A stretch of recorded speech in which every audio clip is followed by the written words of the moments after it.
Welcome to Talk Slick, the number one podcast for bridging the gap through family, lifestyle, and business. Tell us what you said, we'll tell you what they heard. Join us every Monday, Wednesday, and Friday on all podcast streaming platforms at 8 p.m. Don't forget to check out all social media handles at Talk Slick. Together, let's bridge a gap through communication. My name is Martin Alamin. I'll be your moderator for the night. Let's get right into it. So, greetings, everyone. Like I said, my name is Martin Alamin, and I would like for you guys to go ahead and introduce yourself. Tonight, our host is Nelly Phoenix.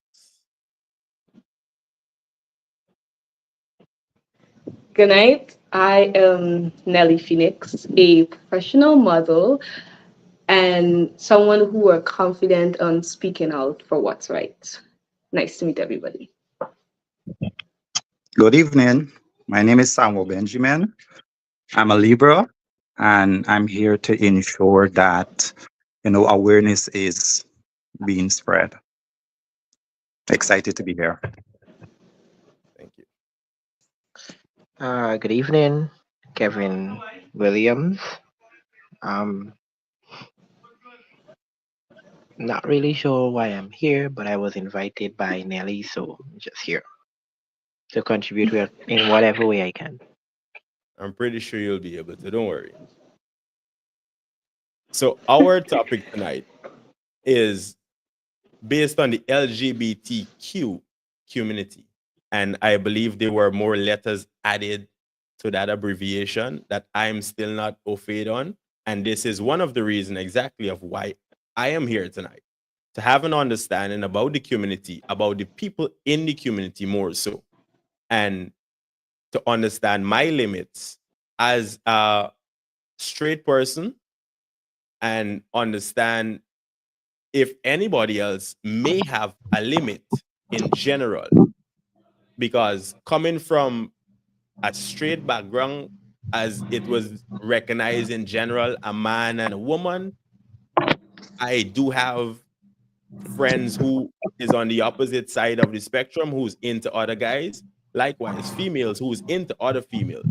So me being around a regular group of people, for me personally, I don't see them as a community, or I don't see anybody else any less of who they are and who I would have came to know them for. But I do live in a very big world. I am born Guyanese. I would have migrated to the US at a very early age. And being in the US, it is very open, whereby laws and regulations are in place for the community and for the people within the community. So I personally would like to have an understanding of what is good enough for me to say, do I have a limit? Is there a limit? As we would say as Guyanese, if there's a gray line. So I want to understand, if I am talking to somebody else, then am I overstepping my boundaries? Is there any boundaries, or is that based on individuality?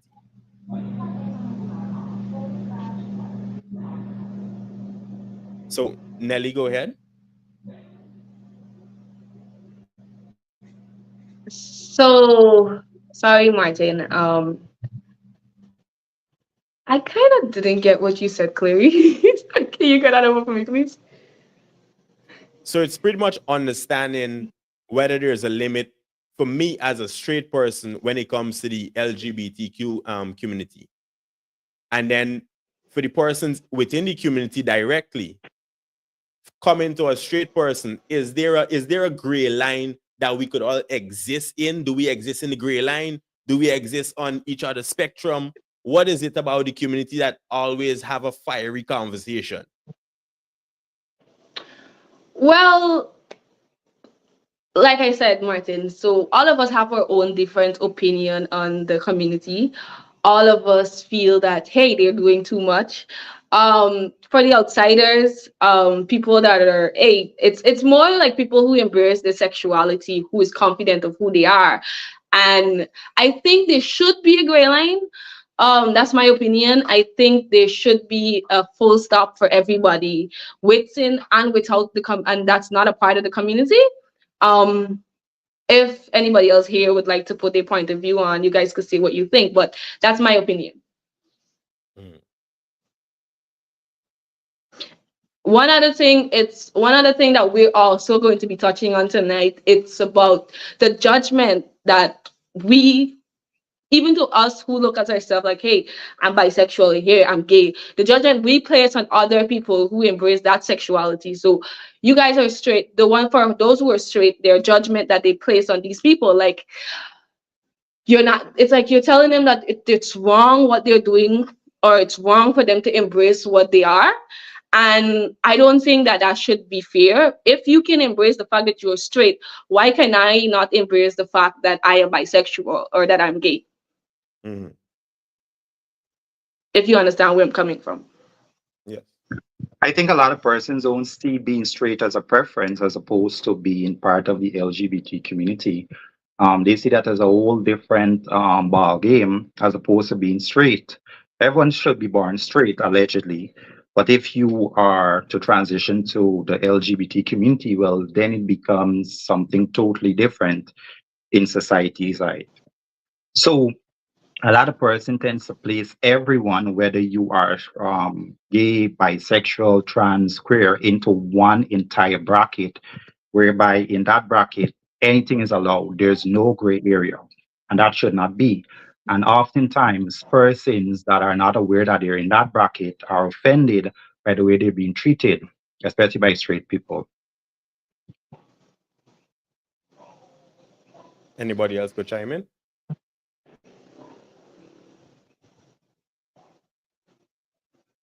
Trevon, do you have anything to add? Yes, definitely. Two things to add very, very quickly. And of course, at the end of the day, all we can give is perspectives, and in a humble and respectful manner, respect the perspectives of others. First of all, from my perspective, when it comes to limits, limits is definitely individualistic, because while some people may have interest in having limits, some people don't have interest in having limits. And I don't believe it's upon us to say to someone, this is how far you can go, or this is how far you can't go. And when it comes to what may be considered negative, I believe every person here can attest to the fact that there's some aspects of negative things we had to go through and had to even experience and do in order to have our own individual evolution um, expanded. So who is it? Sorry. How is it my position to say to someone, let me stop your evolution, let me stop your growth? This is what you can do, or this is what you cannot do. So when it comes to limits, limits is definitely um, based on the individual. So what people want to be called or what people don't want to be called is really, really up to them. Because while someone may be offended, someone may not be offended. Someone may not even be interested in labels. So it really, really depends on the individuals. And if one is interested in developing and expanding relationships, they're going to have to be willing to go into relationships as they are in non judgment, which brings me to the second point, and then I'm going to close off. Now, when it comes to judgment, judgment can only be facilitated by the host who has the perspective on judgment. Because while one may feel judged about a particular thing, one may not feel judged. I say to people a lot of time, I don't really have an ego to be offended on certain things, because I have trained myself not to be too attached or not to make my identity fragile. So people can simply poke in it with a little statement, and then I'm spinning around like something that is out of control. So when it comes to judgment, judgment can only be facilitated by the host, by that person's individual consciousness. So within the conscious frameworks of who they consider themselves to be and how their paradigm has been structured by their nature, nurture, education, everything they've experienced to make them as an individual, that's really what's going to determine how they're going to receive or react to judgment. Because for me, there is no judgment. No one Mm. can judge me. And I wouldn't even care if they do. Because I'm the only one in this space and in this head, along with who I consider myself as my creator, my flow, my guide. So that's my 2 cents on that. If there's any questions, I am open to that. All right. Anybody else want to chime in? We do have a list of questions that we will be asking over time. That way we kind of keep on a little record, but it is also freestyle. So if you have your opinion, you could go ahead, introduce yourself, let us know what you identify as, and we move forward from there.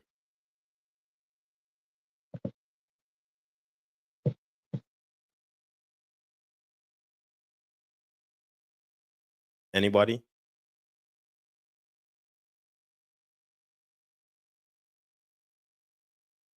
All right. I'm sorry. So It wasn't. We moved on to the next question, or we were still on the first one?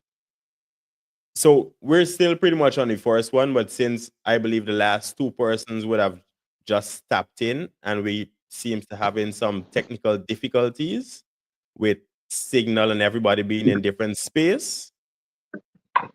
So we could go ahead and introduce ourselves to the viewers, listeners, and we move forward from there, pretty much identifying or listing what you identify as. Like I would have mentioned, I identify as straight according to society standards, and this is as far as I go, as much as I know about myself when it comes to sexuality.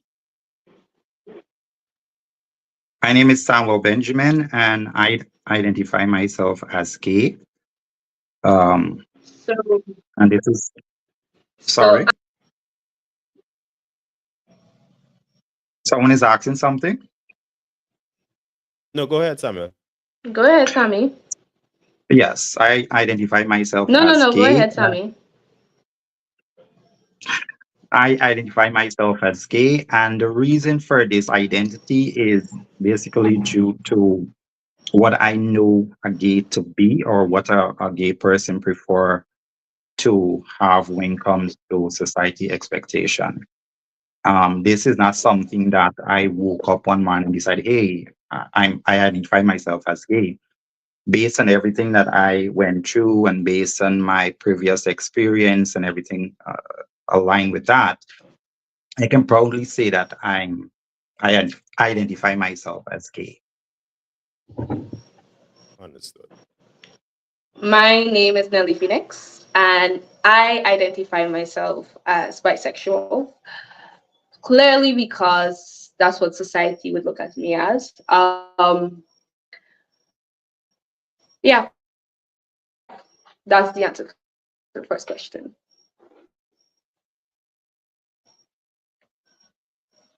Everybody else?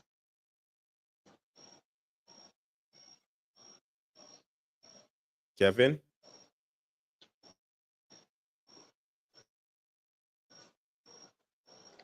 Can we get a ball rolling? Somebody else? Kevin, Trevon, Kevin.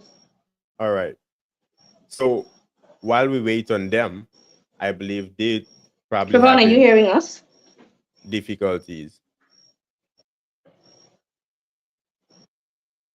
So my Yeah, question to I can hear everybody you. would be, how do you know you are what you identify as?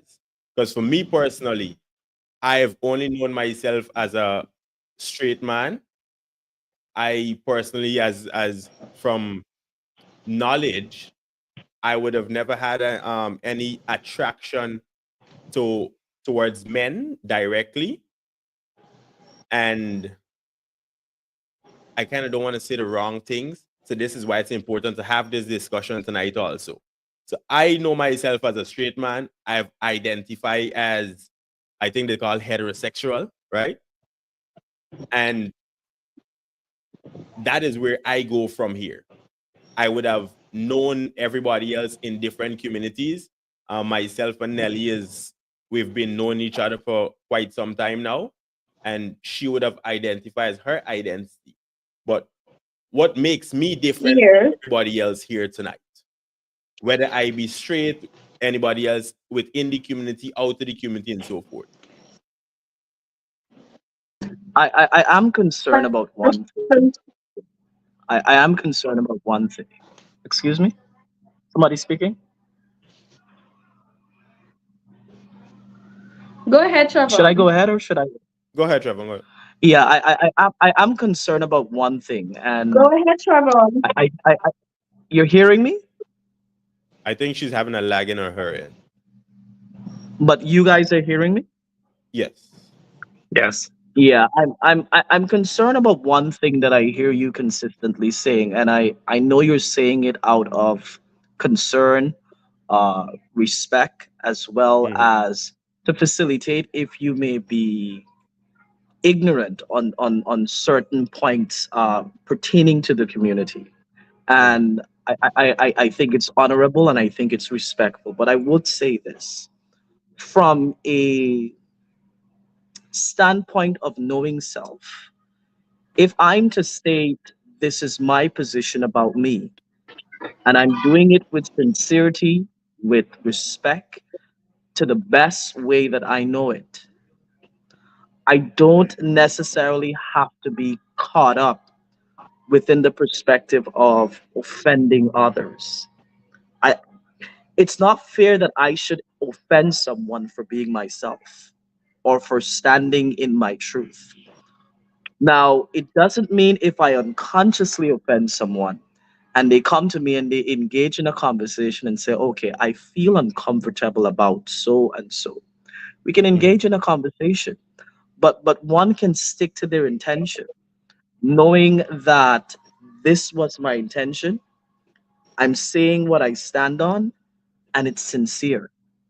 Because the reality is, offense is a perspective, and a person's perspective or standings in something may be connected to things that has nothing to do with your things you don't even know about.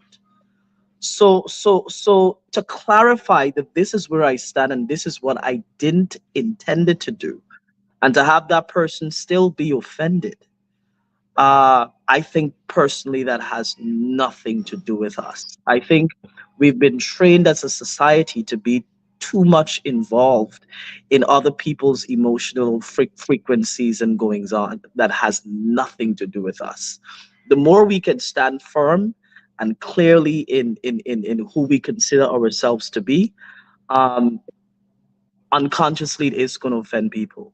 And if you're going to be building a life and building a brand and wanting to do something out of the ordinary, you're just going to have to be okay with it on some ends, if that makes any sense. It does. Yes. Yes. One of the things that a Thank you lot of very much, Trevor, for that point.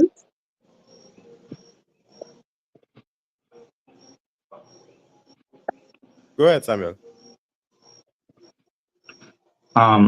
one of the things that we struggle with a lot is not having that support system, right? And as much as you develop that self-esteem, and I hope that you develop it at an early age, right? But not having that support system, especially from your family, your mom, your dad, no matter how you try to block it out or shield it out, it takes a huge toll on you, right? You are basically struggling to know who you are as an individual, trying to understand why you are attracted to guys as opposed to women, and not having someone in your corner, someone like your mom, to say, "Hey, we're gonna figure this out."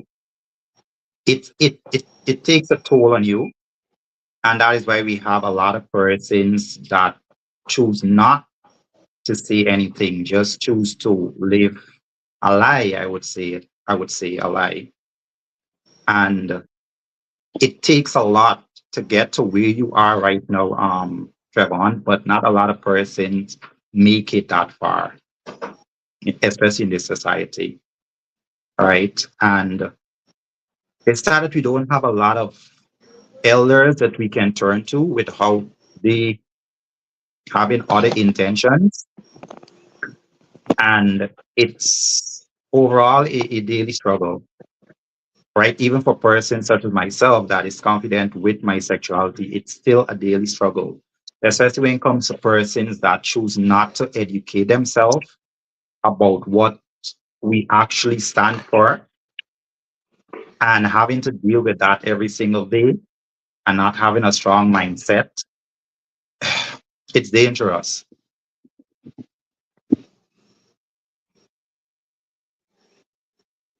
Thank Um, you very much for that, Sammy. Now, are you guys hearing me well?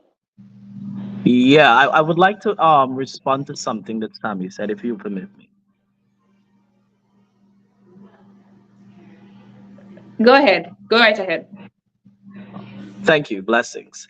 Um, Sammy, I hear what you're saying, but one of my major concerns has always been when it comes to parents. Many of our parents grew up in a culture where their thoughts surrounding sexuality is programmed to be one thing. Anything outside of that, they don't have the emotional capacity, psychological capacity, educational capacity, all capacities necessary to handle or to respond to such a thing. I once heard a conscious leader said it is unfair and unkind to ask someone to give something that they don't have the capacity to give. Period. Mm. And I think while in the quest for wanting to be accepted, especially for people in the LGBT community, they forget that the people they're asking to reflect all of this uh, reflection of nourishment in terms of doing this and doing that and making them feel whole in some way or the other as it pertains to their sexuality. The persons just don't, even if they were willing, they just don't have the capacity. You know, I once heard somebody said your intentions is not good enough, but your willingness is everything. Most people are very, very willing to get to understand what's going on, but when their emotions and their perspective and so many things get mixed up and in the way, it's blocked.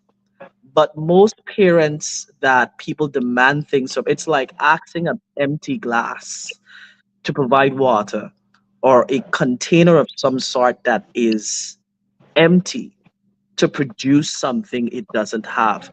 And I think once we can enter that relational space with that clarity that this parent just doesn't have it to give, we can love them, we can embrace them, but sometimes you may even be called to set boundaries between yourself and your parents for for your spiritual and emotional well-being. Not just because someone is a physical parent. What if you have a parent that is a drug addict, or you have a parent that run mad, or something of the sort? Do we still go demanding of them to give something? We have to understand where people are, and we got to understand where where we're going to ask for things that people may just not have it to give. And we need to forward ourselves to people who may have it to give. I know there's this whole perspective of blood may be thicker than water, but I always say, while blood may be thicker than water, spirit is thicker than blood. They are people that have your vibrational frequency, that understands how to talk to you, that understand how to connect with you. You just need to be willing to clear your field so that you can find them. Mm. Thank you, Nelly. Thank you for that, Trevon. So I have something to say. Go ahead. So basically on what Trevon said, right? As much as this is a question I have. Who told who? Okay, so yeah, everybody is custom of being straight, so they say. Who tell you guys that being straight is right? What is wrong with me being bisexual? What is wrong with me being bisexual? How do you know that what I am doing is wrong? Because society claims that, okay, me being bisexual is wrong. Now, you're saying that my parents claim that, oh, because I'm bisexual, what I'm doing is wrong. Who tell you that what I am doing is wrong? Mm. So as much as you're saying that, okay, they came from a background or they came from a society, from a training that they are not accustomed to us being open about your sexuality, how do they know that what they're doing is right? That's my question, if anybody wants to answer. Go ahead.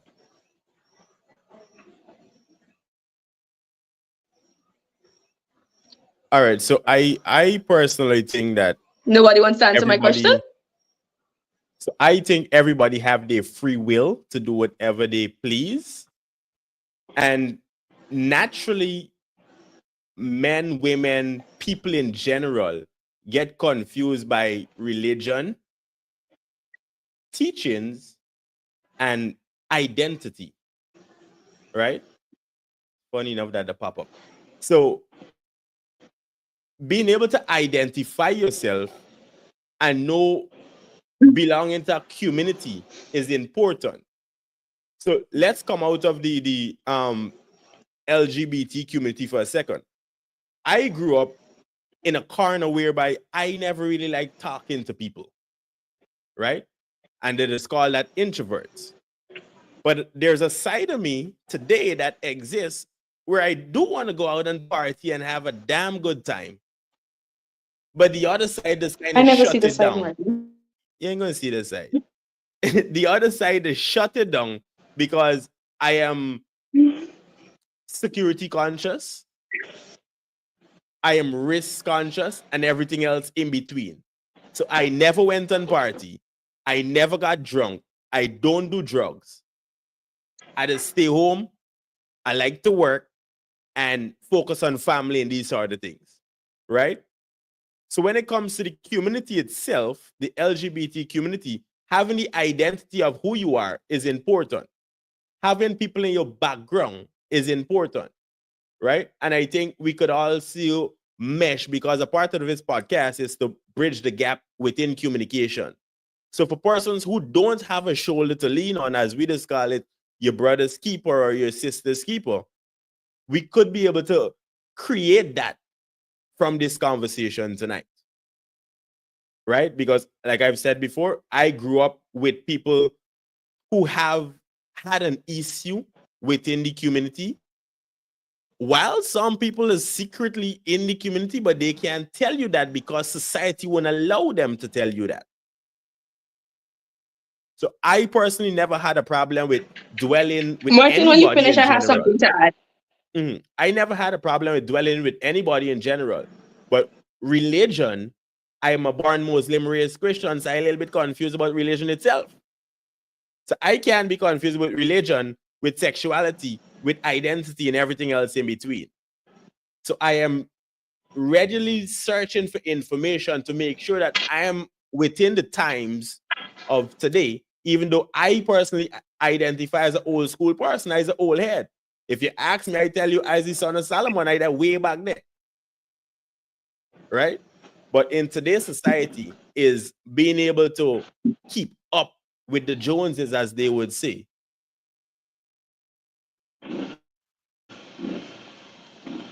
Didi. So to close it off, personally, identifying and Okay, thank you very much. being able to be around with anybody else was never a problem for me. Go ahead, Nelly.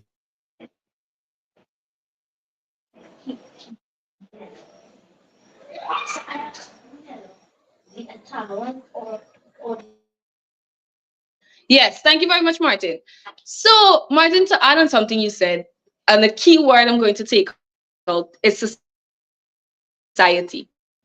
You see, our biggest problem right now, in a whole, not just the LGBTQ T community, whatever, it's is that everybody looks for validation from society. Now, that's where the problem always lies, because this is what society said is right, this is what society said is wrong, and that's what we look for, the validation from society. And the question is why? Why do we need society to validate who we are if we already know who we are? Some of us look for society validation consciously, some of us look for it unconsciously. Mm. And that's the thing, and that's the thing whereby I say most people are, even to the ones that are saying, oh, I'm confident about my sexuality, or I'm confident about who I am, they're going out there looking for validation from society. And you can consciously look for it's like you're unconsciously looking for society validation, and some of us do it very consciously. So the question is, why is it we care what society say about who we are? If anybody could go ahead and answer that question. So naturally, I don't believe that you should actually care directly about what society have to put on your shoulders as an individual. Like you rightfully said, looking for validation from society is where the problem is, right? Because me as a being going to school, I don't look for my teachers to certify me or give me accreditation to say that I am smart enough to graduate school within this capacity or within this class. Because that is like putting a square peg in a round hole, whereby you judging individuals based on what they don't even know themselves. So that within itself is our problem as a whole within the world today. We place judgment on each other, not knowing how it affects people. And then we also have a problem with ourselves because we judge ourselves. So a lot of time is actually people deflecting from their own problems because they can identify as such. They're judging themselves, which would in turn judge other people, which naturally, if somebody says something about you, you shouldn't care about it. As we the saying, and they don't rice you. So if they don't rice you, why care? Are we still talking about Yeah, they don't put food on your table, so why you care about what they think about you? are we still talking about the LGBT community, or are we talking about something totally different? Yeah, the LGBT community. We Because are still talking about the LGBT community. everything in Martin, life, hit us everything with in the life other have question, please. Go ahead, everything in Samuel. life have a structure. Now, this structure is something that we came and reach. And Mm. if we to question these structures, then we will not be able to see if it's right or wrong, because this is something that we came and reach. Which brings me back to my point when it comes to our parents. This is something that they came and reach when it comes to man should be with woman, and that's about it. Now, for them to question that structure or that belief that they grew up with, that their ancestors grew up with, it will be problematic. They won't be able to justify why a man should be with a man because they don't have the answer to that. Because it's already structured in a way that man should be with woman. For you to question any structure right now, you will be by yourself because that is how we know it. Even when Mm. you're going to school, you mentioned about going to school. You need your teacher to pass you before you can graduate, whether you like it or not. They need to pass you. That is why they are there. That is the structure. That is the structure. And if you choose to I, go against the structure, well, go ahead. you know, Thank you. Thank you for that I'm very much. concerned about, Martin, can you go ahead and and answer the other I'm, question, please? uh, Nelly, are you on par with what's Go ahead, going on? Trent. Is your internet out of sync? It Nelly, are seems you that hearing way. us? It seems as if it's kind of Okay, out wait. of Let me sync. leave and get and join back to see if it's gonna sync with you guys. Sorry. Yeah. I'm concerned about something that you're saying, and that is questioning the structure. I established something from the beginning that I think holistically we're conditioned as a society to go against. Everything is individualistic. Hmm. It is not of me to question anybody else's structure other than mine. Period. Point blank. It is not my business. Even if I condition a child a certain way and that child reaches of age and decide to go in another direction, that child has the right to question their own personal structure. The issue that we're having in society is that everybody wants to be a part of everybody else's structure.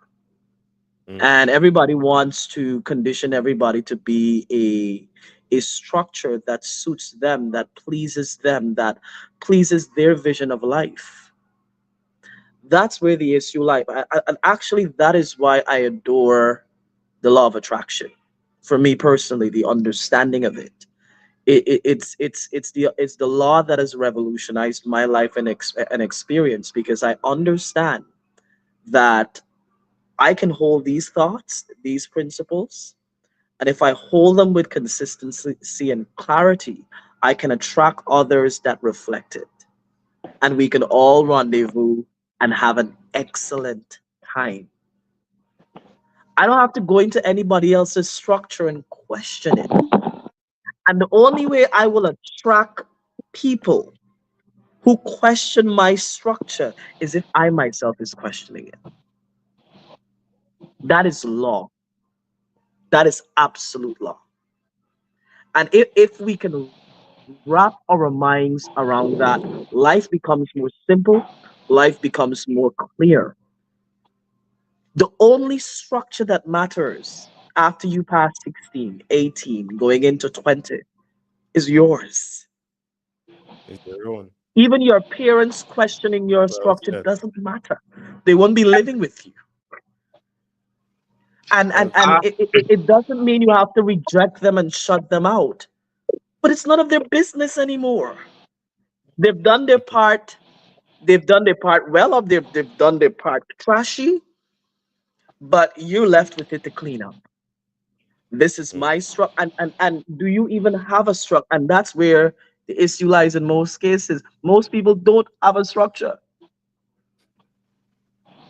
If you ain't got no structure, where you questioning? Mhm. So I will love to hear other perspectives on that. Thank you very much, Travon, for that point of view. Um, Martin, Yes, ma'am. can you Are you ask ready me? for me? Can you ask the other question? Can you go ahead and ask the other question, please? Yes, I'm ready for you to ask So the other question. the next question will be, Let's what do get you this guys ball think rolling. about the teaching of LGBTQ in school? In the US in particular, I could honestly say they are teaching the students at a very tender age about the LGBT community. I personally can't say what exactly they're teaching them because I have never been taught that. And I haven't looked indirectly to see what books are being passed around, but books are being distributed to schools within the US. So, what is your guys' opinion on it being taught in schools?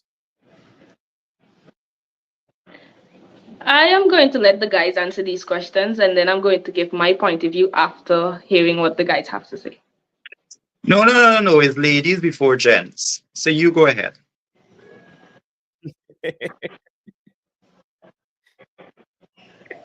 All right. Okay. Go ahead, Phoenix.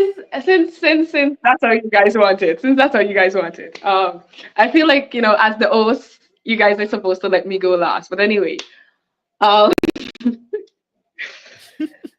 To answer your question, Martin, I have a the reason why I wanted the guys to go first is because my thing is, do they know what they're teaching the children? I can't go to school I and teach directly can't. science if I was never taught science. So how are you going to school and teach LGBTQ if you don't know about the LGBTQ community? I can't go say teaching maths because I sure all them children in the class can feel because I never liked maths. So how are you teaching about something that you don't know anything about? That's my question. Or So what you're teaching them, or what to they're, com- pardon me? to combat that, right? From my knowledge, 50% of my teachers in high school, they know what the hell they was teaching me. I want to say especially my business teacher, because business to what they teach me back then is totally different from what I am doing today as an entrepreneur. Mathematics from what they was teaching me was probably the only thing that would stand out. But all I needed to know, honestly, was the calculations between the adding, the subtracting, some algebra, and some statistics. But the level and curriculum that the government creates with individuals, because they do put people in a room to create these curriculums, the people in the room creating these curriculums are doing it from the standpoint of studies. So I believe the same thing that is being taught about the community is what is being put together from studies.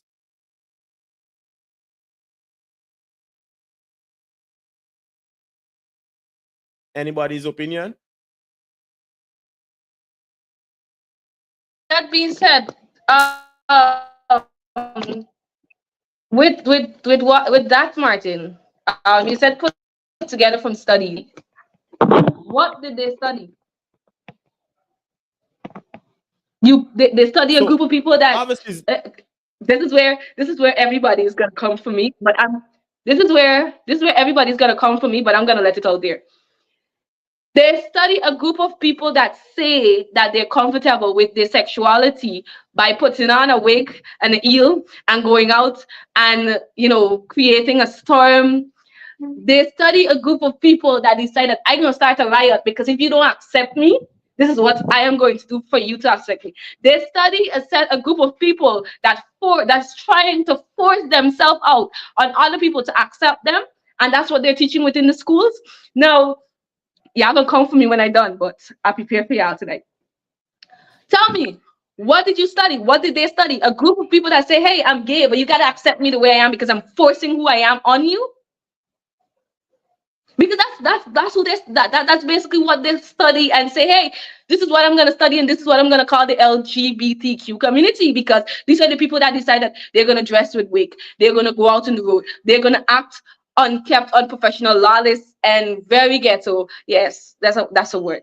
That's the people that they're studying and teaching the kids about. Are they really teaching the kids about the LGBTQ community, or are they just teaching the kids from their point of view? What is the which is why I LGBT don't believe in community? the way of teaching. You see, a lot of persons, a lot of persons fail to realize the preference part of the LGBT community. Now, if I identify myself as gay, which is my preference, and I feel as though as a gay man I should put on a wig and walk around or whatever the case is, that is my preference. That is how I choose to display my sexuality or my gayness or whatever the case is. Same for a lesbian or whatever the case is, because that is my preference. That is how I choose. Because as Trevor says, it's all about individualness. That is how I choose to display my sexuality. Because in my head, at the end of the day, once I am not disturbing anyone else, then I'm free to do whatever I want once it's within the confine of the law. So we have a lot of that out there, a lot of persons doing their own thing and not in sync with what the actual LGBT community should be. The persons that we should be getting this knowledge from are not saying anything. Those are the persons that are on the back end. Those are the persons that are still in the closet because they're afraid to come out. So the only information we have right now are those persons that are out there doing the most. So what do we do about that? Yeah, because what I'm saying is that you don't. Why do I need to go out there and do the most to be accepted? It's basically me not being, it's me looking for validation, me not being comfortable with who I am. Because if I'm comfortable with who I am, then I don't need to go out there and do the most. So the to answer your question, Martin, I do not think it's right. I do not think it's wrong. I also do not think it's right. If they're teaching the right thing, then they can go ahead. But if they're teaching the wrong thing, I don't think they should be teaching certain things in school if you don't know anything about it. So All right, I And, think and, this I could and be the compared to. the question is, who determines what is right or wrong for another? And from an open perspective, a conscious perspective, there isn't any right or wrong. People are going to Mhm. embrace things based on their conditioning, based on exactly. their programming, based on who they've been designed to be, based on their Mhm. environment. And the beauty about life is that when you become an adult, and this is, even though I'm not too thorough on religion, but I use extensions of it. Even the good book says, when I became a man, I put away childish things. Grown men and women do not, I repeat, do not depend, and I'm speaking grown from the perspective of being aware of self. Do not go to others to ask their opinion on how they should express themselves and what they consider right or wrong to be. This is why at the beginning I spoke about the Mhm. evolution of self. And I spoke about all of us having our own individual experience where we had to do some things, see that it was not beneficial, and choose to do something else. Maya Angelou once made a very profound statement, and not once, she made it consistently throughout her lifetime. She said, when one knows better, they do better. But I think there's a misunderstanding of what knowing better is. Knowing better is not conceptual. Knowing better is not just based on knowledge or theory. Knowing better is a deep level of ground conviction that says, this is what's beneficial, this is what's not. I've experienced the fire of this. I'm just going to choose to do different. And that comes back to taking responsibility for where one stands. People don't like taking responsibility for where they are. And I'm going to ease on this and allow other persons to speak. Please remember, everybody, whether you accept it or not, I respect this. The victim and the victimizer are on the total different ends of the same frequency. There's a frequency in every single context of how people attract each other. A victim will always attract a victimizer, and a victimizer will always attract a victim. However, the victimizing occurs in different frequency and in different contexts. We have to understand that there is a way to break yourself out of that pattern of feeling that you're a victim to anything, any person, any structure. I don't live within the conscious awareness that I am a victim to anyone. But sometimes my conditioning says to me, oh, this person is trying to victimize you. Because I build my mind a certain way consistently, I have programmed myself to say, you know what? I'm not really not a victim to anybody. I'm going to choose to see this differently. And that's where the Maya Angelou statement comes in. When one knows better, they do better. We don't have anything to defend. We don't have a position to force on anyone. We're creating an environment where people can come, share their perspectives, willingly or unwillingly, nicely or harshly. But at the end of the day, we get to decide where we stand. That's it. So Trevon, before you go, Thank you you didn't answer very much. the question. Do you think it should be taught in school? Let me say this, and let me say this very, very clearly, and I'm going to sound like a politician when I say this. If it should be taught in schools or not, it should be left up to the people who believes it should be taught in school for it to be taught in school, and for the people who don't think it should be taught in school, it doesn't have to be taught in school for them. But here what's this. If you so have a problem with a public structure that is teaching something that you don't want your child to have, you can find a way to take them out of that structure and place them into another structure. However, I'm going to say the same thing that I said before to support this. A victim will always attract a victimizer. If people feel as if they're victims to society, and there's a society out there that is trying to force this homosexual LGBT thing on them, they're going to have more and more and more of that based on their focus.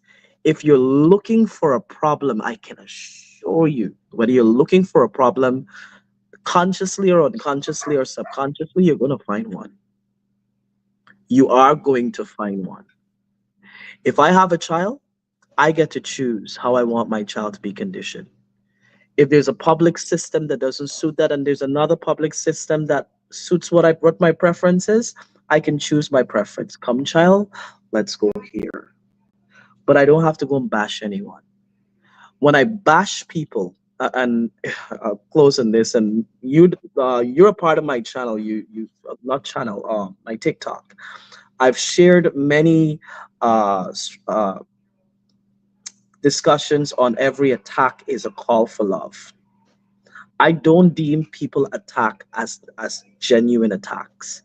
I believe there extensions of them trying to seek love in different ways. So when someone attacks me, I more focus on, hmm, this is a call for love, but I may need to set some boundaries. But I'm not going to take it personal because people attack based on what's going on within themselves. So the answer to the question is simple and straightforward from my perspective. Uh, Let people choose their preference. They're entitled to their preference and they can choose what they want. They're free to.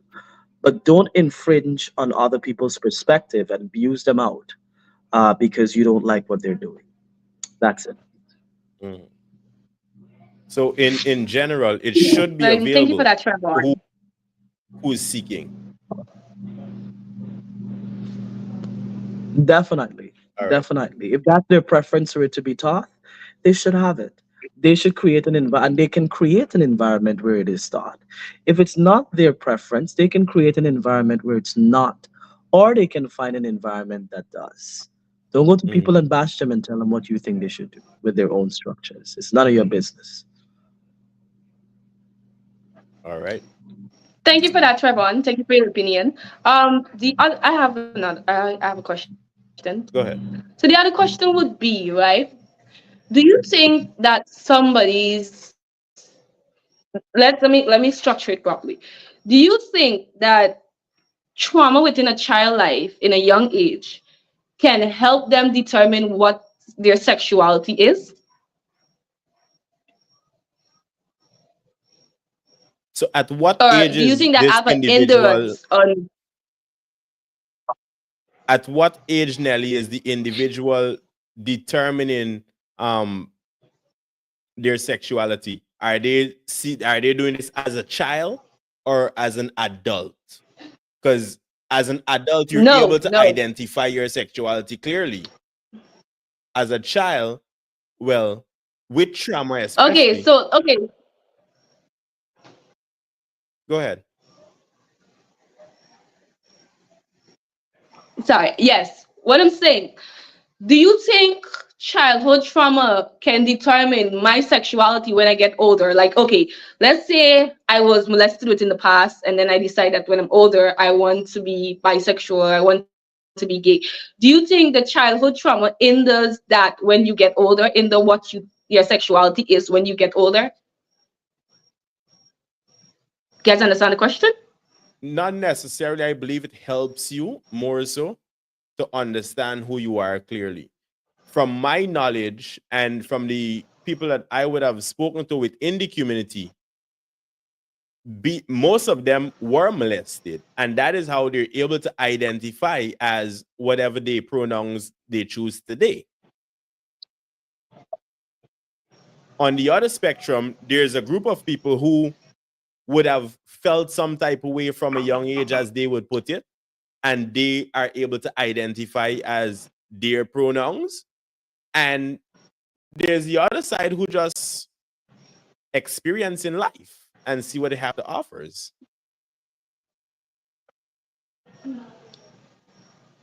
Okay. Anybody else have anything to add to that?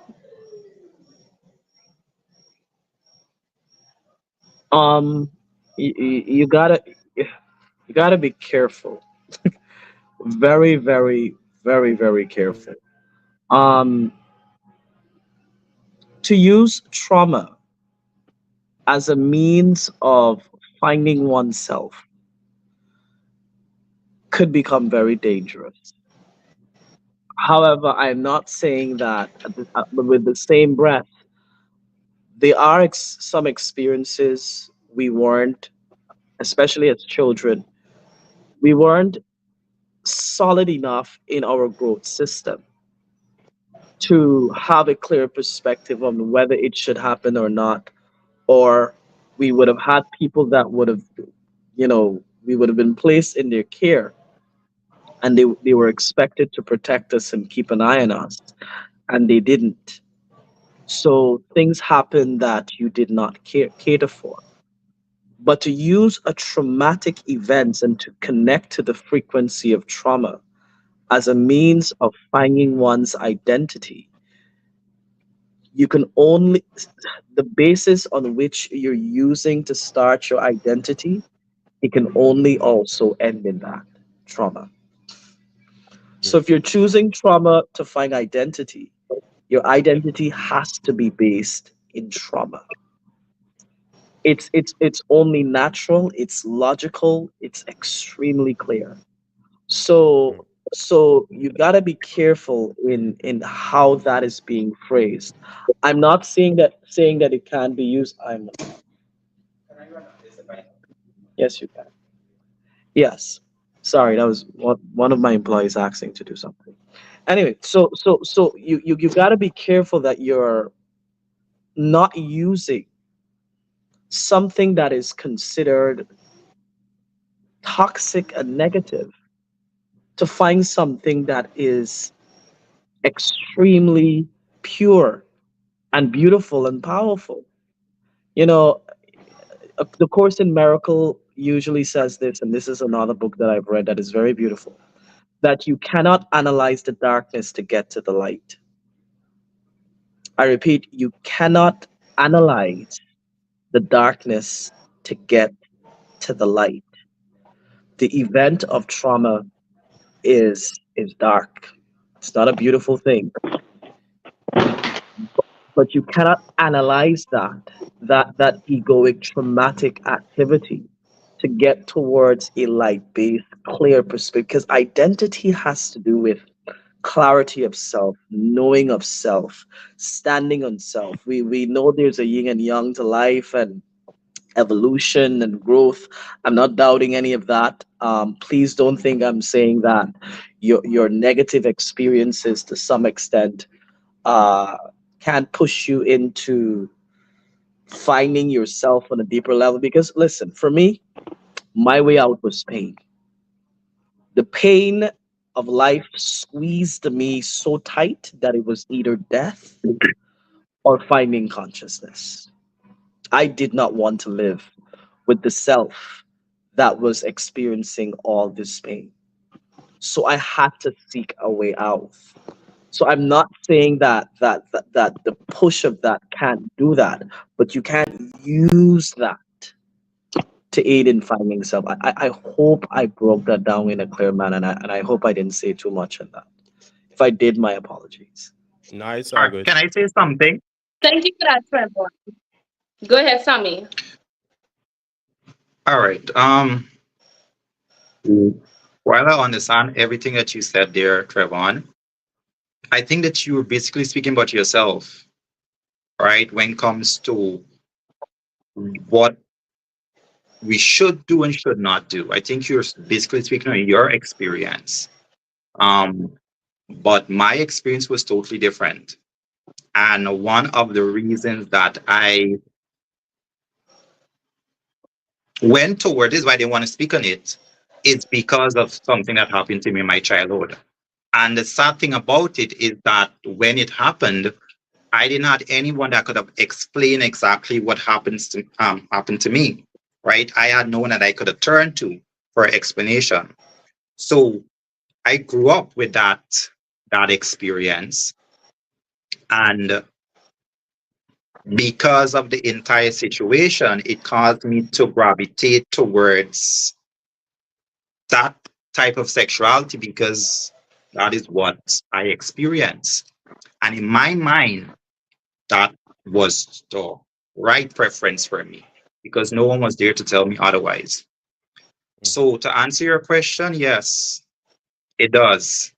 There's a lot of persons out there that gravitate towards this society because of something that they went through in their childhood. And it keeps happening every single day. It's not something that is decreasing. Trust me, it's increasing. And no one is not doing anything about it.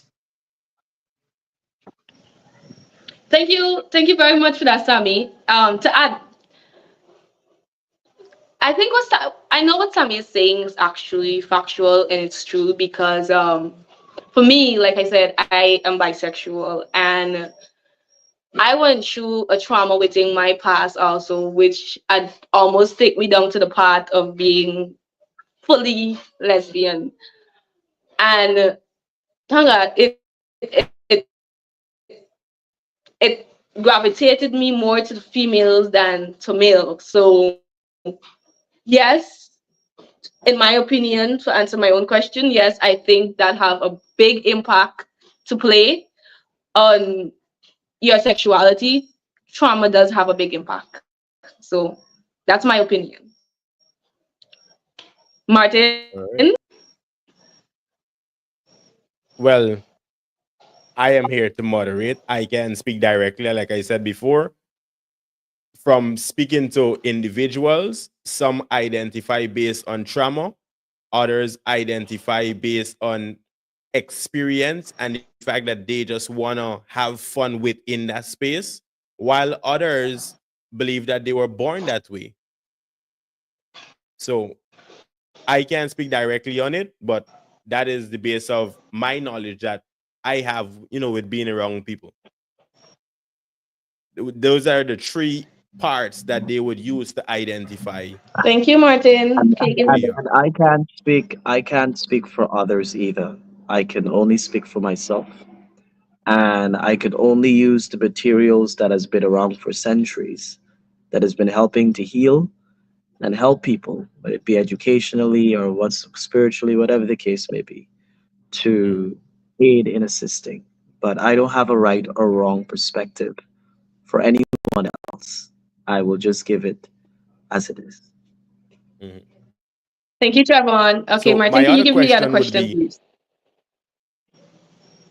yes, that would be, what is the most respectful way to ask persons about their pronouns? I am not sure how it is in Guyana, but like I said, I have lived in both parts of the world. And in America, them people is tell you, I in lesbian, I in this, I in the. Call me he, call me she, call me them, call me they. And I am lost as a person because I thought the LGBTQ was a part the, to identify you. If you're into women, women to women, I could you identify as a lesbian. If you're gay, the G stands for you, and so forth.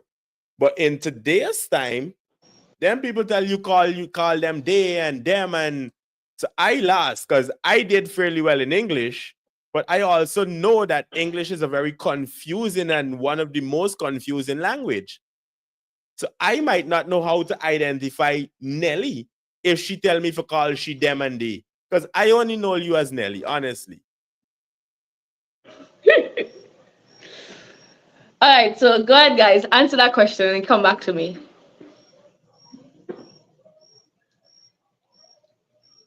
Hi, Trevon. Hi, Sammy. Can one of you answer that question and then come back to me? I need to, validate my thoughts on that one. Just to refresh, the question is, what is the most respectful way to ask persons about their pronouns?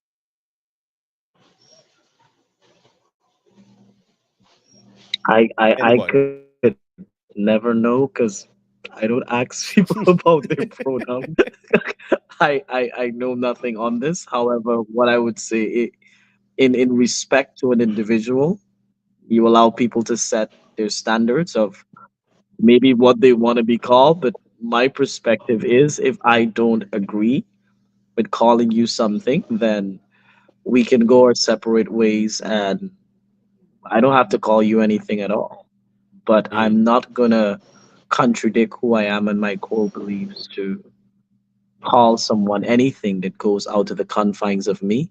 But at the same time, I would not facilitate them and dishonor them either, because it makes no sense. I keep you around and I consistently beat against your core beliefs and your core system of living. um it's might as well we go our separate ways, because our frequencies are definitely not the same. But I'm not gonna confuse myself with understanding this now and that pronoun.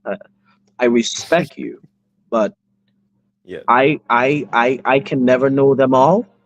My intention is not to offend, but if you live in a state of offense, that's not a frequency I'm interested in. So you can go your way. As I said before, your intentions are not good enough. Your willingness is everything. If people are willing to form relationships and meet people from where they are, they'll know what to compromise on and what not to compromise. And I think I was having a conversation just last night, with someone. I think it may have been someone from this group, when I said, yo, when it comes to your core beliefs, you don't allow nobody for trample under. Hmm. Little preferences such as what to eat and where you want to wear and them little stupidness, you could you could compromise with them little things. Them things ain't really important. But when it comes to your core beliefs, that's not even up for discussion. I tell people plain, my core beliefs are not up for discussion. They're not up for dissecting and turning around and twisting. It's not even up for discussion. By the way, just to let you guys know, I'm a Taurus by nature. And even as they try to find me in other planets, I'm Taurus in some of those planets too. So I'm earth and solid to the core. My belief system, core belief system, is not up for discussion. You live how you want to live, I live how I want to live. We kind of just for maybe ice cream before this flavor over the flavor. Those are simple things. My belief, none of your business, walk in the corner. Good. Hmm. Thank you for that, Trevon. Sammy, are you with us? Samuel? Yes, I'm still with you guys. All right, do you have anything to add to that question? No. Yastic? No, not that I could see. It's just your internet. Thank you very much, Sammy. So this is what I'm going to say for that, Martin. I do not identify as a female. um, if you call me a girl, I gonna feel offended because I'm not a girl.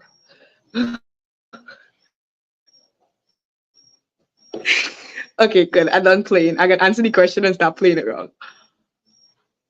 I think the right way to ask somebody the pronoun is simple. Hi, I don't want to be disrespectful, but would you like to tell me what you identify as? Mm. And let them tell you what they prefer you to address them as. Because I'm going back to the fact of where if I see a male dressed in a wig, I am going to say in my mind, he's gay. And Mm. I'm going to, identify him as she or call him she. But let's say he's not to that point where he would like me to address him as that. And then I say that and it comes over disrespectful.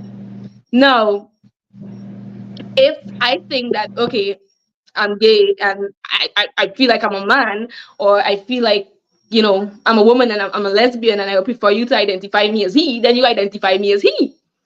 So it all depends on what they're comfortable with being identified as. So of course, Martin, if you see a man dressed like a woman, then you know he feel like he's a woman. So address it in the way you would address a woman. That's my point. Because if you go and say he's going to feel offended. You're going to make him, and that's where these transgenders come in. That's where these transgenders come in. Because, okay, they already changed your whole sexuality into being a female.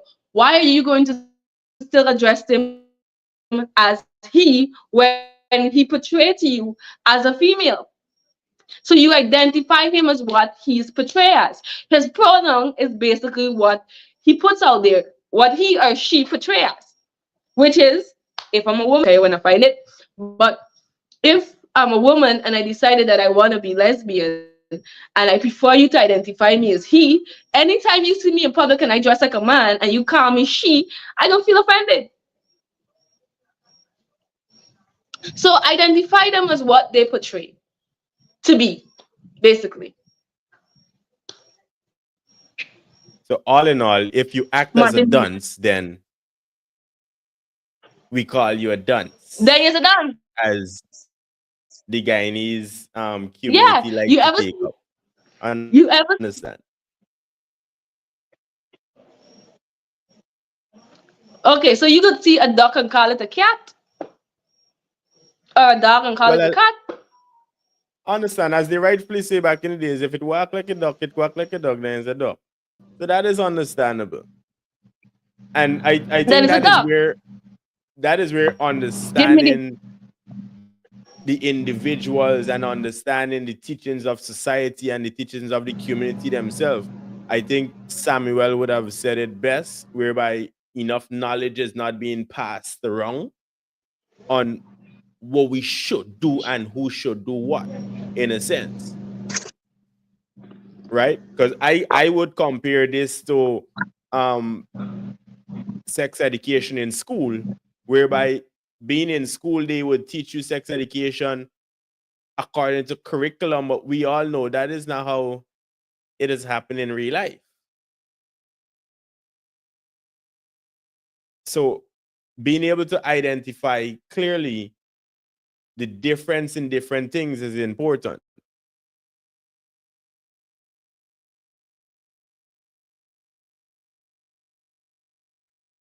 Anybody else have an opinion? no. Thank you for that, Martin. Give me the other question, please. How did your family feel about your sexuality? Or how does your family feel? It could be then when you would have came out, or it could be even be now within your relationship. How does your family feel about your sexuality? All right, so I'm about to answer that question for you, Martin. If anyone of my family is watching this podcast right now, that is when they know that, hey, I am bisexual. Mm. I don't feel like I need to make a public statement about who I am. And I really don't feel that I need to keep a family meeting and be like, hey, I am bisexual because I like females and male too. So I have never done a whole, I would say, coming out to my family. I don't live with them. So their opinion on who I am doesn't matter to me because they don't pay my bills. I pay it. They don't feed me. I feed myself. So what the hell? To answer that question, sorry about that. To answer that question, I did not do a general outing to my family, so I really do not know how they feel about that. Understood. Sammy, can you please answer the question, please? I never officially came out to my family either. Based on how I was and whatever the case is, they basically knew that I was like this. Um, with that being said, I basically give them two options. They can either accept me as who I am or they can lose me. And they choose to accept me. So I receive full support from all my family members, my brothers, my sisters, my mom, my dad, everyone, because they didn't want to lose me. Understood. My other question would All right, be, Martin, give me. in the Guyanese community, is there an organization that represents the LGBTQ community? To answer that Yes, question, to my knowledge, If you have the Go name, ahead. can all you right, go ahead sorry. and share it for the listeners? That way, if anybody else is Yes, because I listening didn't and they're even know. looking for guidance, they could then reach out to said organization.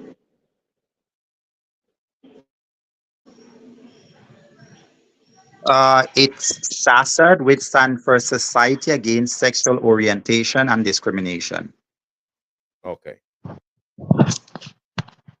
And for the listeners, there is an official organization that represents the community in Guyana. Um, I'm not sure if you guys are familiar or have the knowledge, but my next question would be, since there's an organization, and I would hope that it's recognized according to government standards and so forth, is the organization fighting for the community rights like they would have done in different countries? Yes, they are. Make sure to find All right. it. Because I know I for don't know. sure within the last 3-4 years, somewhere around there, there has been the gay pride being held in Guyana, and I would have seen it on social media, when that Pride Month comes around, and it's a big celebration, right? So I kind of want to make sure, well, for the young persons listening, mainly because I would believe at this point, everybody at a certain age who understand who they are is comfortable enough. So for any young individual listening, this is a problem in schools, mainly whereby we need to continue to reach out to our people. Anytime that I'm into something, for instance, this podcast tonight is not just about understanding the limits and what to know and so forth, but it's also being able to help anybody in my position, in Nelly's position, in your position, Samuel, because you know the struggles that you would have faced growing up. So we also want to make sure that we have a branch, an olive branch, as they would call it, for the younger individuals to be able to lean on and climb on and receive assistance, whether they are getting it from home, if they need extra guidance, because you know, it's a community for a reason. So this is one of the reasons we want to make sure we have these important discussions. Definitely, definitely. So much for Nelly, do you have a that, question? Martin. No, I need you to give me the other question, Martin. So I would actually open the floor to Samuel, and we could have a pretty much a freestyle for the next few minutes on what about the community should people know. And Nelly, of course, you could give your opinion also. What about the LGBTQ community should myself know? Should the rest of the listeners know? Should the world know in general? Our sexual preference does not define us as human beings. We are still human beings at the end of the day. We come with feelings, we come with emotions, we come with every single thing that you yourself as a straight person feels. Um, Homosexuality is not a disease. It's not something that is contagious by touch, or if I cough on you and I'm a gay man, I can transmit my Mhm. homosexuality. It's not a disease, right? Um, a lot of persons should take the time not to understand the homosexuality itself, but understand the person. There's a person behind that preference. And oftentimes, because persons are not given the opportunity to showcase who they are as an individual, they tend to isolate themselves. And that's why you have a lot of Mhm. children that choose to run away from their parents house, because the parents are not taking the time to look past the fact that they identify themselves as homosexual and see that they still have their sons or their daughters there. The same person that they give birth to, the same person that they love. The same person is right there. The only difference is that we're attracted to the same sex. That is the only difference there. At the end of the day, if you cut all of us, one blood. Um, when it comes to religion, um, I'm still trying to understand why it is the main focus, why homosexuality is the main focus when it comes to religion. I mean, it's not even part of the Ten Commandments, right? But for some reason, they treat it as though it's the unforgivable sin, right? From the time they find out that you are homosexual, or you're going to hell. Where was that written, or where is that written that if you're homosexual, you're going to hell, right? So if persons take the time to understand what the preference is, I think it will be a better place for everyone, right? Person won't have to hide, because at the end of the day, no one tries to force their sexuality on anyone, right? We just want to live a normal life and just go about our normal day. That's it for me. Mhm. Nelly.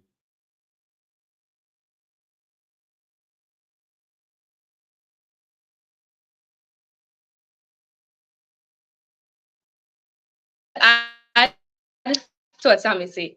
Well, I'm gonna be burned if I go into hell, right? I definitely go into hell. Anyways,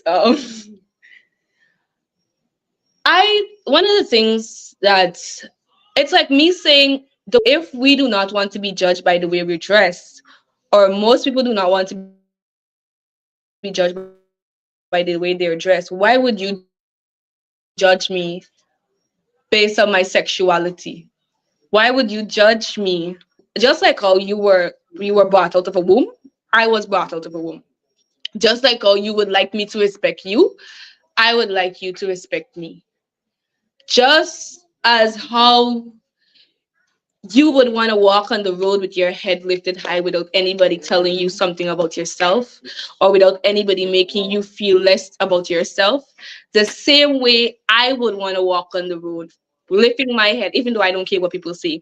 The same way all of us within this community would want to walk on the road lifting our head, knowing that we're not going to be judged by society because we like the same sex, because I like both, or because my fellow colleague Sammy like males because he's gay. So basically, if you don't want to feel judged, why judge me?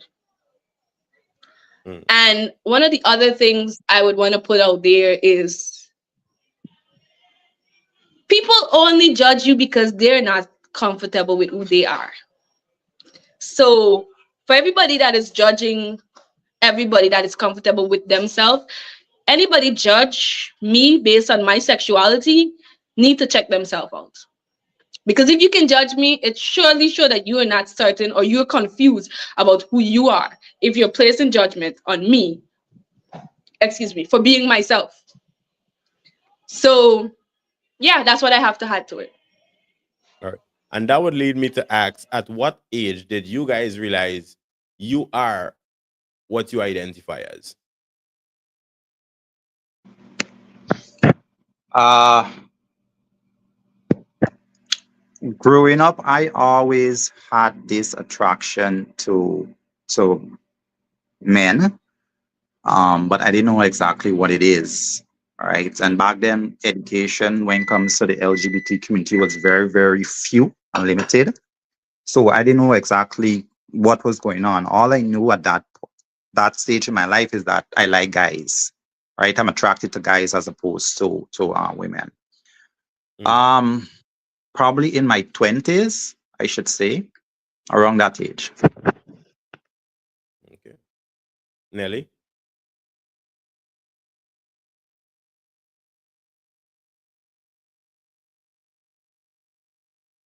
Sorry about that. Um,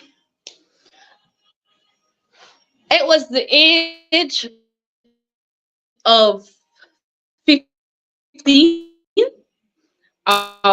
So there's a whole story time behind that. I was in school playing with a friend, and she was like pretty, and I felt, the urge of, experimenting. So yeah, it was 15. I didn't experiment and know that I had that feeling otherwise than just a friendship. So that's when I realized that, yo, I might have age of 18, I actually let that feeling come out, because I used to hide it all the time because I used to think about the judgment that people are going to place on me. So at the age of 18, I let that out. And for me, that's being myself, letting that part of me out was the best thing I've ever done for me, because then I don't have to keep putting on a show or pretend to be somebody else. So yeah, it was 18. All right. Any questions do you guys have directly, indirectly? Because I am on the outside of the spectrum whereby, like I mentioned, I identify as a straight male. So would you have any question, Nelly or Samuel, for me directly? With keep in mind that I have been around everybody at this point. I spent my last 10, 15 years in America. So I've been to the clubs, I've been to the parties, I've worked with people closely. I have friends who identify but still have issues within themselves. You know, anything that I should know personally that I may be able to continue being, because which I will continue to be my brother's keeper and my sister's keeper. But anything that I should know about the community from being an outsider. Um, a lot of persons say Treat us the that way they you would are want to be treated. Mm. Go ahead, Samuel. a lot of persons say that they're gay friendly, but every opportunity that they get, they try to convert us. If you are gay friendly, then that is about far as go. You need to see the person as a friend and not as a person from the LGBT community and try to convert them. That is not what being gay friendly means. I am friendly with the LGBT community, and you should not try to convert me. You should not try to change me. If you're gay friendly, focus on the friendship. Mm-hmm. Because a lot of persons say that I'm gay friendly, and every chance they get, oh, there's wrong. That you could go to. I mean, we're just friends. I'm just saying that we're just friends. You're not saying that your lifestyle that you live in is no, no. That is not how it works, right? You don't try to convert me, and I won't try to convert you. If that is the case, then we should not even be friends. Mm-hmm. Understood. To Have add, you guys faced? Go ahead, Nelly. no, go ahead, Martin. Go ahead, Martin. So I I was going just to ask: lost my have train you of guys thought. Go faced ahead. any discrimination, whether it be from your own community, from the outside world? Ah, every day, oh, every day, from you walking in the street and persons calling you names, uh, to person bashing you on Facebook, to your own parents beating you when they find out that you did something that is not according to their structure. It's a everyday something, and even though we have organizations that are fighting for us, the discrimination is still it's still there, right? And a lot of times discrimination comes from your family members, right? Your friends, uh people in the church, right? So Church people are hypocrites, so I really don't yes, listen to we them. do. All right. Nelly, you were saying? So Sammy basically said all, yeah, the discrimination is there. And, it's how you deal with the discrimination that matters. For me, I really don't care what you have to tell me about who I am because I know who I am. When I left my house and I walked the street with my head lifted high, I leave my house as Nelly Felix, a proud bisexual model, and basically nobody could tell me otherwise. That's me being confident with who I am. You can call me all the names you want. You can tell me I go into hell, whatever you want to tell me.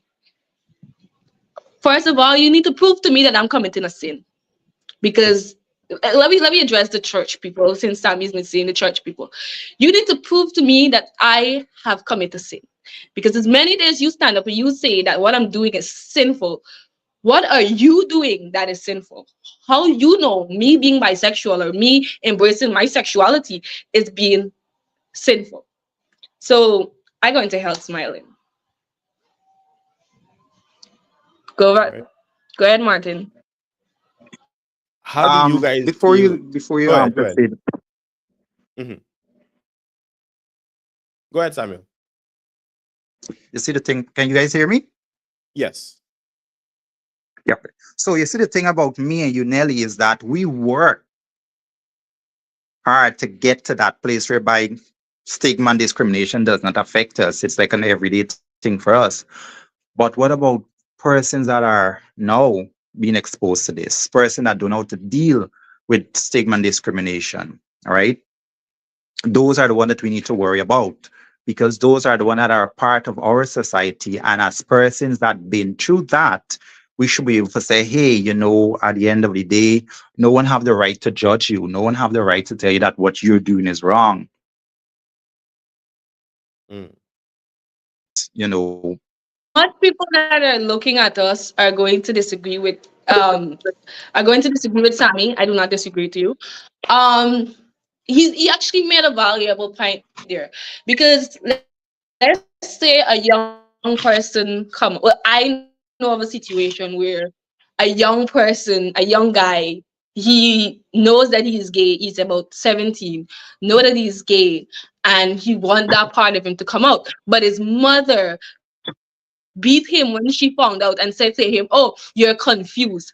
Now, you telling me I'm confused, or you're telling this individual that he's confused of who he is basically you making him question himself, which is going to lead to suicide, which is going to lead to him trying to not, because you already put this ideology in my head. Hey, I'm confused. I don't know who I am. I'm confused. Now, you putting that in his head is going to, and he doesn't know how to deal with that because he's young. He's now being exposed. He don't have that support system. Like nobody's there supporting him, and it's him alone dealing with all of that. It's going to be overwhelming. Because trust me, I had my part in time where it was overwhelming, and he's going to try to kill himself. He's going to try so many things. So, as Tammy said, we have worked as hard as we can to get to the point where we are comfortable with who we are, and people tell us different, we ignore them. Now, what the biggest question is, what can we do for the young people that are now coming up, that are now identifying themselves? So I think based on experience, right, and knowledge, as they would say back in the days, each one teach one.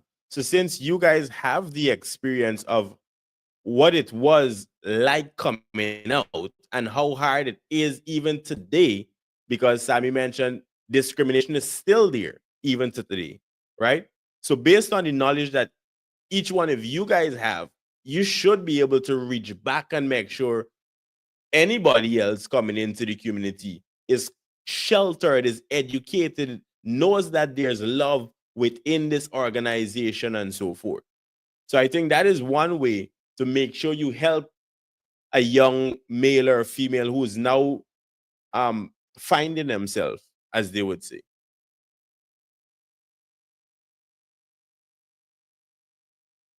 Now, I want to ask, how do you guys feel about the representation in media?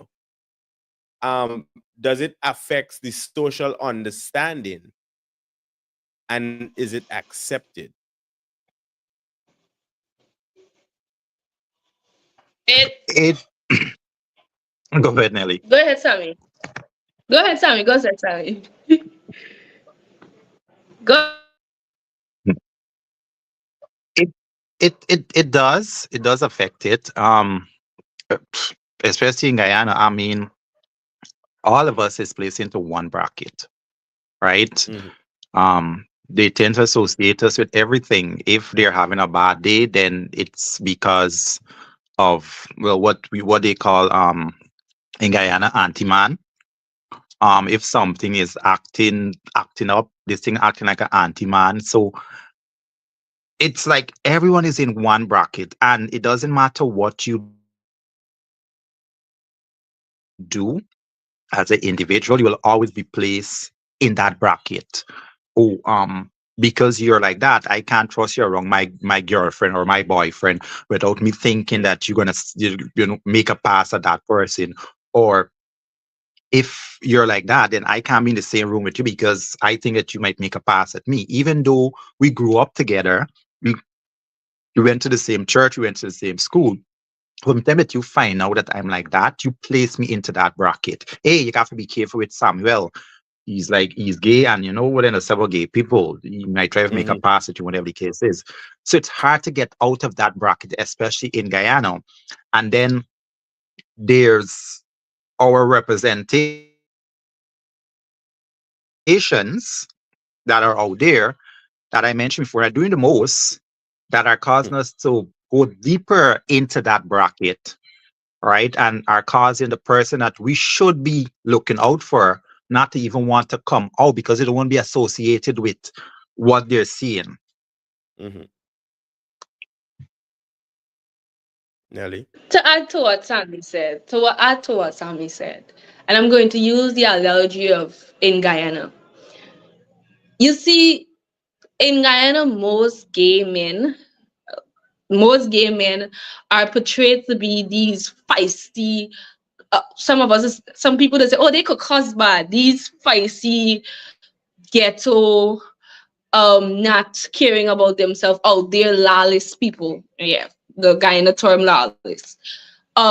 So everybody are going to fit us in that category because the people that we have out there, or the people that are stepping out there to say, hey, I'm comfortable in my sexuality, are not really comfortable in their sexuality. Because if they're really comfortable in their sexuality, they would not do what they're doing to look for validation from the public. From the minute I can stand up in the mic, I out of control. I looking for validation from the public. And those are the people that we have out there that are representing us. They're on the internet, they're cussing. Just the other day, I saw a bunch of them on the internet, they're cussing. They're on the road, they're cussing. Now, if you're going to carry yourself like that, if that's how you're going to set yourself out there, if that's how you're going to show to represent us in Guyana, that's what people are going to look at us as. So yes, it has a big part to play with how people judge us, because the people out there that are portrayed as gay men, basically the men, are doing way too much to look for validation from the public. So, from an outsider, I personally and with experience don't know a gay man who's not feisty, right? I think that comes with the territory, honestly. I cannot say I know somebody who identify as gay that is not feisty. Whether it be in Guyana, whether it be in America or in Jamaica, even as homophobic as they might be, they're feisty by nature, right? Um, on the aspect of the media, I think pretty much you guys could only speak on Guyana, but from an outsider being outside of Guyana also, I don't think it is a bad representation out there. But if we're just zooming in on Guyana, what we see on the media with the other parties, yes, it may look bad, but then again, you also have to look at everybody else in and out of the community that stand up in the middle of the road and cause down. I know my neighbors used to cause down back in the days. I would cause you down if you get me vexed and I need to come out of character, right? It don't matter where we be. I think that is just a Guyanese thing. We want to make ourselves known, and we want to make sure, well, when we done talk, as they just say, when I speak, I spoke. Yeah, we just want to leave that impression. I think that is just a Guyanese thing. We like to be out there. We like to, push the boundaries. So naturally, I don't think there's a bad representation when it comes to the LGBT community in Guyana, because it is the same thing in every other country. Question. Now Mm-hmm, you mentioned about seeing the people on the media and the cussing out and carrying on at a rate. mm-hmm. Naturally, those persons or those people are a representation of the LGBT community, correct? So Correct. instead of you saying, "Oh, I saw my neighbor who's gay carrying Mm-hmm, on the road," you'll say, "Oh, I saw or a guy will say, oh, I saw one of them auntie man cussing out and mm-hmm. carrying on the road." As opposed to if two straight persons have a cuss out on the road, you're not going to say, "Oh, I saw one of them straight person cussing out on the road." You're just going to say, "Oh, I saw my neighbor or my niece or my nephew, whatever the case is, cussing on the road," and it finished there. But with us, they bracket all of us into that one Into one. situation. Understood. Yes. So that is the difference. Because on a side note, I've been to Jamaica, and if you guys Martin. go ahead. No, no, no. You already start talking. Go ahead. No, so I've traveled to Jamaica twice, and the first time I went there, the the persons that was moving us around, well, as everyone should know, or if you don't, they are very strict on we in tolerating this in we community, right? Especially the men. But when you drive on the street, one of the street is Goodwood Road, Albi Street, is all names that you as a heterosexual man one thing as the say fire ponder, we burning the man don't go back and this and that and that. A lot of things within the community and within the country itself is totally on the opposite side of the spectrum. So when I tell the people, oh, we going down the road down there by Goodwood Road, the man said, now we can't go down there. But that is just within that community. And naturally, me, my partners and colleagues would have made fun of it because you saying you ain't mentioning the name, but you have to take us down the road, right? And this is what the road call is now. We name the road. It's just like how we got Albais down in Guyana. If the Jamaicans come in, then say now we ain't going wrong no Albais. We ain't doing the fire upon dog.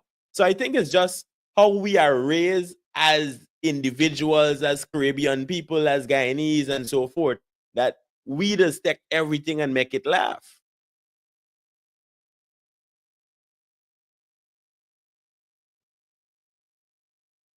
Anybody's opinion? Nelly was going to say something.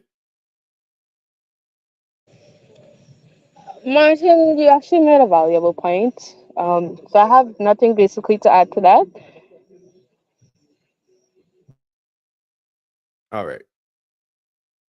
So my next question would be, how do you think organizations and workplace can create more inclusive environment for the LGBT community?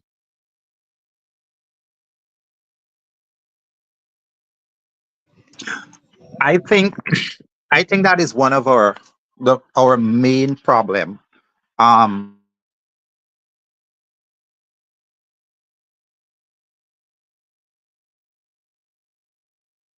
I think you press mute. Yeah, I think that is one of the main reasons we're getting. I think that's one of the main reasons we're getting a lot of fight down and a lot of problems because persons or people feel that are under the impression that persons of the LGBT community should have certain privilege. Mhm. Example, having whatever you just mentioned there in the workplace.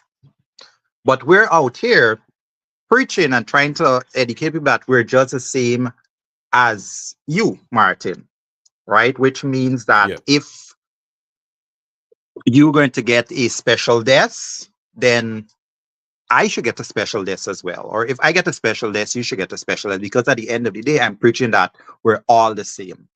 So for me, no, I don't Mhm. think that is necessary. At the end of the day, if your workplace realize that you are a part of the LGBT community, I think the only thing that they should focus on is ensuring that you don't feel uncomfortable when it comes to discrimination or a person thinking because you are gay, you can't use the same washroom as a straight man or whatever the case is. So I think this is the only education that they need to educate the employees on. But in terms of special privilege and Mhm. special this and whatever the case is, I don't think it's needed. It's not because I'm gay. I'm working in an environment and I don't require any special treatment and anyone else.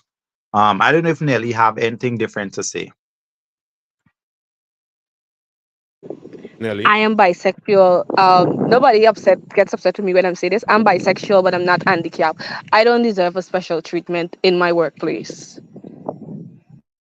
Mm. All right. Because My I could sexuality, say in Martin, let me go ahead, go ahead. finish, please. My sexuality has nothing to do with my physical appearance. So I do not think that I should have any special treatment within my workplace when it comes to my sexuality. Understood. So I could say in the US, and it is probably a bit far off when you compare US and Guyana because of how we are with the laws and understanding everything. But in the US, in the major companies, it is kind of mandatory that you have a black person, a white person, a mix or a Mexican or whatever, handicap space, a space for the mentally disabled or physically disabled personnels. So everybody kind of have their own comfort line moving down to be all inclusive, as they would call it, within the workspace. So pretty much, if you have a big corporation and you don't have one, at least one of these individuals in your organization, you could be sued, you could lose all your company, you could lose your money, and so forth. What is you guys' thoughts on that? And if we should ever reach there as Guyanese.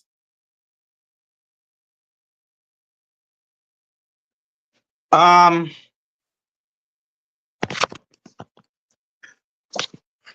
for me, I think if we ever reach to that stage, then it will be more corruption and confusion than ever. We're already struggling as it is when it comes to race, right? But to go out there and say that you need to have different race or you need to have different disability or different religious beliefs or different sexual preference in your workplace, I think that would be chaotic, right? Because we're Mm, already struggling with race as it is, and we already have this mindset that in order for you to reach a certain level or for you to get a certain type of job, you have to be a certain type of race. mhm, But But to go out there and make that mandatory, I think that would be chaotic. It's just my opinion. Nelly?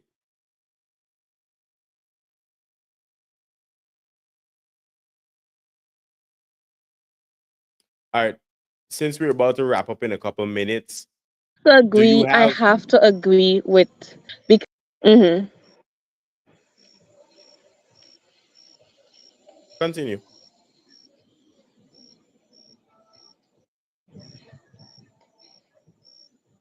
you see the difference with us and America, Martin, since you're comparing that. We do not have so much of a I don't want to use the word racial, but I am going to use the word racial. We do not have such of a big racial issue. And if you do that where you get different facilities for gay people or bisexual people, then it's going to be a war that we wouldn't be able to fight. Mhm. All right. So for the last couple minutes, we could pretty much give our closing statements, arguments, opinions, and so forth. And then we could pretty much shut off for this episode. Anybody could go ahead and start.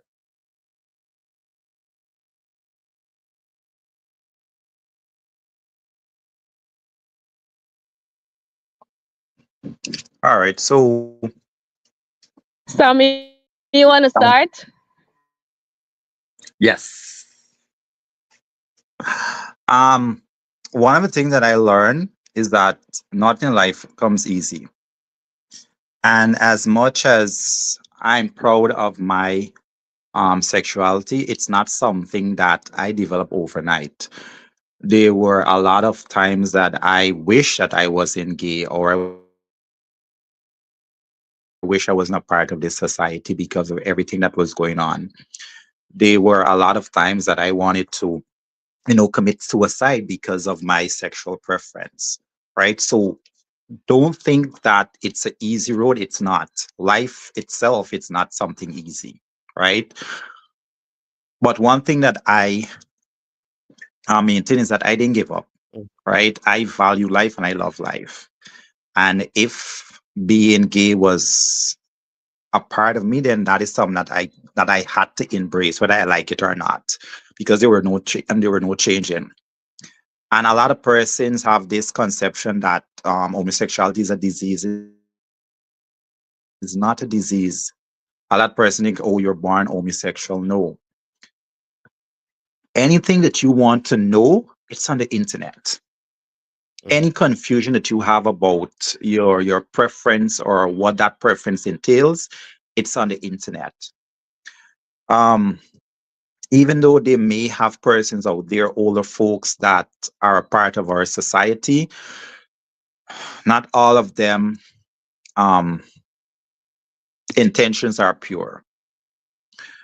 Um, the church, in my view, is not a place that you can go to seek answer when it comes to homosexuality because it's all twisted, right? They still identify it as a sin, and you won't get your answers there.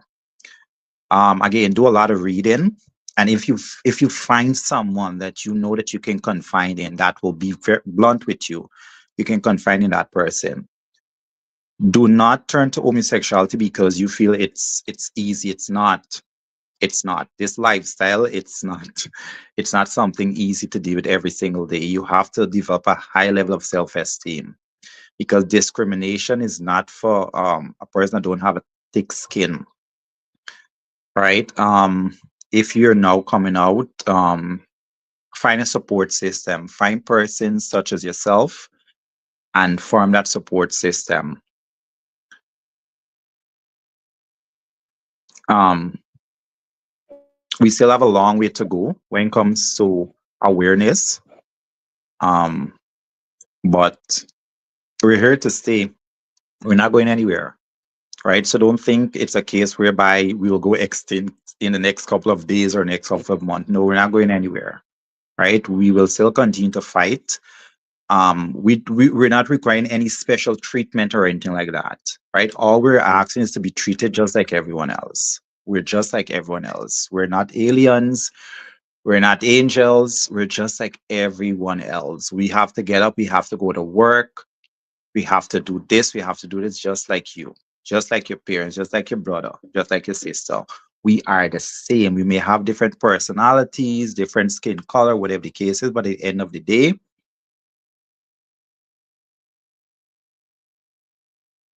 so much for having me. And you guys are free to reach out to me on Facebook. I think my name is Sure Right Martin. Yes. Yes. So you guys are free to reach out to me on Facebook. If you have any questions, if you need someone to talk to, I'm a great listener. And don't be afraid to be who you are. Don't try to hide it because that is when it will take over you. So thank you again for hearing me out. Pleasure having you tonight. Nelly? Thank you so much for that, Sammy. Thank you so much for that. What I do have to say for the closing, my closing statement is be comfortable with who you are. Do not let society define who you are because, like I said, your sexuality does not determine the person you're going to be within the society. Um, I'm bisexual and I'm yet still I'm confident about who I am and my sexuality. So if you need someone to talk to about your sexuality and also be confident within yourself, you can reach out to me on my social media also as Nelly Phoenix. And I am a very, very good listener as well. So for all the young people that are listening to us at this moment, and all the people that are listening to us that was confused and are still confused about the LGBTQ community, it's always and sometimes why I got information from. It always good to ask questions. We all are human beings. We all have feelings. We all have the same problems on a day-to-day basis because just like a straight person got problems with paying their bills, a lot of LGBTQ persons have problems. So we have the same amount of problems. Our problems might be different because of the judgment that society is placing on us. So if you are someone that are placing judgment also, you should take a good look at yourself before you place judgment on others. Thank you so much for being a part All of right. my podcast. Of course. Of course. So I don't have much to say. I think you guys would have said it best. Be yourself. Reach out to the individuals, whether it be the guests we had here tonight, or I'm pretty much sure that you know somebody. If you're having identity problems, if you pretty much just want to understand, kind of like how I wanted to understand tonight, I'm pretty much just somebody you could talk to, somebody you could reach out, grab something to eat. You could go to different organizations. Samuel, just before I finish, you could plug in that organization name again. Not that they sponsor us, but just to make sure individuals have an outlet that they know that is, people is there to help them if needed and when needed. Sure, sure. It's SASOD, which is SASOD. It stands All for right. Society Against Sexual Orientation Discrimination, SASOD. All right, perfect. And for our other guests that we had here tonight, I do appreciate you guys for joining me, giving your opinions. Um, Trevor, thank you for your thoughts and everything that you would have contributed. Samuel, thank you. Nelly, of course, as always, thank you for bringing me into your world and having me understand things from a different lens, right? Without further ado, I would like to read out our disclaimer. And that goes the views, opinions, and statements expressed on this program are solely those of the hosts and guests and do not necessarily reflect the views and opinions of our advertisers, Gem Radio, or Gem Networks. The content of this show is intended for information and entertainment purposes only and should not be considered as professional advice. Of course, listeners' discretion is advised. Neither the station or the network assumes any responsibility or liability for the accuracy and completeness of the information presented. All content is subject to change without prior notice. And as we usually like to say on other podcasts, for information that you need, please make sure y'all Google it. Make Google y'all best friend. Um, Talk to other people. Guys, once again, thank you for being a part of this program. Thank you for sharing your experience and expertise. And we hope that we could keep this conversation going on any other night or privately, of course, because there's always things to learn. All right. For our listeners, thank you for joining. For the persons that give their comments in the comment sections on different platforms, we thank you. We do see you. We acknowledge it. And make sure y'all have a pleasant night, morning, wherever time y'all watching and listening us from. All right. Bye, guys. Bye. Thank you guys so much for tuning in. Thank you.